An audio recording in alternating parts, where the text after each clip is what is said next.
So, I made a video titled, An Undeniable Example of Mary Sinning Recorded in the Bible.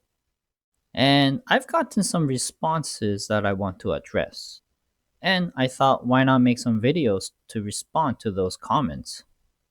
The first kind of response that I would like to respond to is that Mary did not sin by leaving Jesus behind. This is what I want to respond to first because it is the most important. And I want to do it first because I think most people didn't really watch till the end before commenting. Thus, I thought to myself that I should just put the most important point first. In the latter part of the video, I actually refuted this possible rebuttal. I did what I always like to do, which is to grant the opponents their claims and still find a problem in their arguments. So the reason why I think that a lot of the people who commented didn't really watch till the end of the video is because the latter part of the video was about that. I specifically said, let's just assume that leaving Jesus behind was not really sinful. I did admit that a mistake is not automatically a sin. However, we can still say that Mary made a mistake. And the point was that she later misattributed responsibility for that mistake. In Luke 2, verse 43 to 44, it says, And when the feast ended, as they were returning, the boy Jesus stayed behind in Jerusalem. His parents did not know it, but supposing him to be in the group, they went a day's journey. But then they began to search for him among the relatives and acquaintances. A word for supposing implies that they did not check. The Catholic apologist in a video linked to me by a commenter gave some explanations as to why it could have happened. Now, the video was actually about the perpetual virginity of Mary, which I actually do not care if she had other children or not. It was a response to someone making the argument that if Mary didn't have other children, she wouldn't have left Jesus behind. During the feast of the Passover, the Jews divided into two separate groups, the men and the women, and the children can be with the men or the women. And because Jesus was only 12 years old, he was able to go from one group to another. And thus, Mary could have assumed Jesus was with Joseph, while Joseph assumed Jesus was with Mary, which led to Jesus being left behind. Now, this argument only matters at all for the debate about whether Mary had other kids or not. It doesn't really apply to our discussion about whether Mary made a mistake or not. The video by the Catholic apologist itself was an excuse as to how Mary could have left Jesus in Jerusalem. That inadvertently admits that Mary made a mistake. And even if that wasn't intended by the Catholic apologist, the problem is that both Jesus' parents just assumed while not knowing. They either should have planned it or at least made sure one of them had Jesus with them, or at least made sure that Jesus was with a trusted adult. And the idea that because it was a caravan culture, Joseph and Mary did not make any mistake is a mistake. The responsibility of a child's safety is ultimately the parents' responsibility. And even if we say that it is a shared responsibility of the whole caravan, we can never say that a child going missing has no fault in the parents at all. Also, I explained that Jesus couldn't have been the one that made the mistake in the previous video. Remember, Jesus was perfectly obedient. If any degree of measure was made to communicate to Jesus about what to do, he would have done it. Again, scripture makes it clear that they didn't take actions to ensure he was with anyone. Remember, they didn't know and just assumed, which is a mistake. And objectively speaking, the more dangerous something is, the more vigilant the parents should be about the safety of their children. The Bible makes it clear that if there is danger, the more careful one must be to avoid harm to others. And while Jesus' physical location is part of the causal chain, moral responsibility depends on agency and obligation. A dependent child cannot bear responsibility for a failure of a parental planning. And no, a boy aged 13, not 12, in Jewish culture historically and presently is not independent. He is only morally accountable in the view of the religion. Safety, care, and other necessities are still the parents' responsibilities. And I would also like to address the idea that Jesus slipped away or that God the Father is responsible for Jesus staying behind. That explanation is very contrived and not even part of the official Catholic teaching, which is kind of silly because I've seen the argument against Protestants that they interpret scripture without infallibility. But then Catholics themselves are using interpretations that's not even the official teachings of Catholicism. And it just does not have any evidence from scripture. This is a prime example of overreaching and fabricating connections that are just not there. However, let's just say that I grant that it really was a way for God to prepare Mary for the cross. Even with that, Mary still made a mistake. It is because the lesson that God wanted to teach Mary was possible only because of the mistake. God may bring good outcomes from human failures without those failures ceasing to be failures. A classic example is back when Joseph was sold into slavery. His brothers meant it for evil, but God used it to save many lives. So, in this argument by the Catholic apologists, Mary made a mistake and God used it to open up a way to prepare her for the cross, which would still mean that she made a mistake. Oh, and there's another argument made by the Catholic apologists that it wasn't a mistake because the culture back then was different and helicopter parenting is a modern idea. And yes, helicopter parenting is a modern idea. But so what? I don't think any parent would ever think that making sure a kid is with the group while traveling from one city to another qualifies as helicopter parenting. It is just parenting.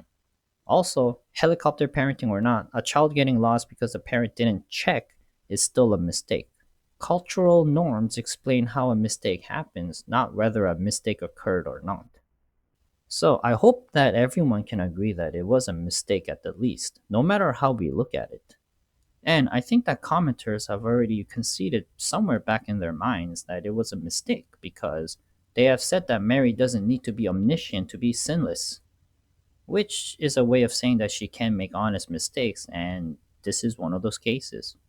Because if not, why would they bring that up? Now, why is it being a mistake that important? It is because Mary shifted the blame of this mistake onto Jesus. Let's look at Luke chapter 2, verse 48. It says, "And when his parents saw him, they were astonished. And his mother said to him, 'Son, why have you treated us so? Behold, your father and I have been searching for you in great distress.'" Let's break down what she said because one of the responses to my video was that what Mary said was neutral in tone.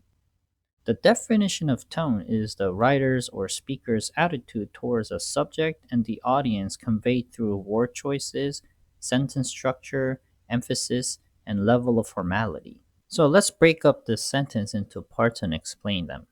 Child is neutral grammatically but sets relational authority, as in parent to a child. Why is the interrogative pronoun. You did is aorist, active, indicative, second singular verb which sets Jesus as the agent of the completed act. The aorist matters because it is a completed action, not exploratory, not ongoing, not tentative. It means, you did this. To us indicates affected parties, thus the action is framed as personally affecting Joseph and Mary. In this way, intensifies the action and signals emotional emphasis. Look draws attention. Your father and I being in anguish describes their emotional state while ignoring Jesus's. Seek is imperfect, active, indicative, first person plural verb which emphasizes the duration of the seeking. You is accusative, singular, second person pronoun. The name accusative does not mean she was accusing Jesus, it just means that Jesus was the object of the action of seeking. Now, taken together, the statement frames Jesus as the one who performed the action that resulted in their distress. Why did you do this to us? This is a rhetorical question, and I'm sure we have all used this kind of rhetorical questions before. For example, why did you lock the keys in the car?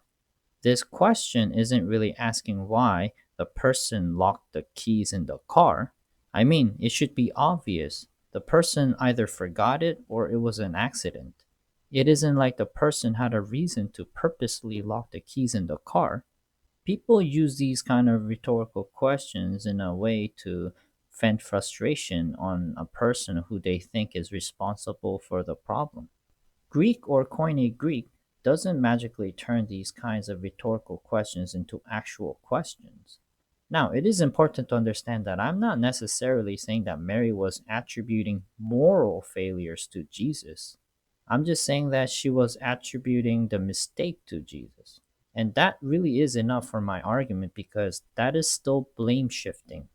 And biblically, blame shifting is a sin. Now, blame shifting does not require malicious intent to hurt another. I'm not saying Mary was saying this to hurt Jesus. Blame shifting merely requires misattributing responsibility that removes a fault from oneself. But in any case, blame shifting is unfair and comes from pride. A humble person would correctly attribute mistakes to him or herself and accept correction. And here is a vital detail that shows us Mary's question was not a genuine inquiry. It is the way Jesus answered her. This is a pattern we see with Jesus when replying to faulty questions. He answers them with questions that put the focus back where it needs to be. He's an excellent debater who knows how to keep the discussion on track. And if we look at Luke 2, Jesus replies to Mary by saying, "Why were you looking for me? Did you not know that I must be in my Father's house?" This is not about his divine mission. He doesn't say, "I did this because I must be in my Father's house." Instead, he says, "Why were you looking for me?" in reply to Mary's, "Behold, my father and I have been searching for you in great distress." Jesus didn't even perceive, "Why did you do this to us?" as an inquiry. The question of "Why did you do this to us?" is irrelevant and unnecessary because he didn't cause the distress. What I mean is, he was not responsible for remaining in Jerusalem apart from parental oversight. If it did have something to do with the mission, he would have simply said so. However, he ignores the question completely because he had no responsibility in being left behind. It was all Joseph and Mary's fault. Anyways, as you can see, the question wasn't neutral in tone, and Mary wasn't really asking a question. In conclusion, this is what happened. Mary made a mistake of assuming Jesus was with the group or relatives and left the city. She felt distressed because of her own mistake. She rhetorically attributed the cause of her distress to Jesus, which means that Mary's rhetorical question was actually blame shifting, and biblically speaking, blame shifting is sinful. Therefore, Mary sinned. And to end this video, I would like to say that I'm not disrespecting Mary. Pointing out a human failure in Scripture is not an attack on her. It is an affirmation that Christ alone is without sin. I really hope that you think about whether you reject this argument because of a theological predisposition or if my argument was just bad. But let me just say this, only when you already treat Mary as sinless, "Why did you do this to us?" sounds like a genuine inquiry. Thank you for watching this video. I hope you found it useful. Please subscribe and hit the like button. Bye bye.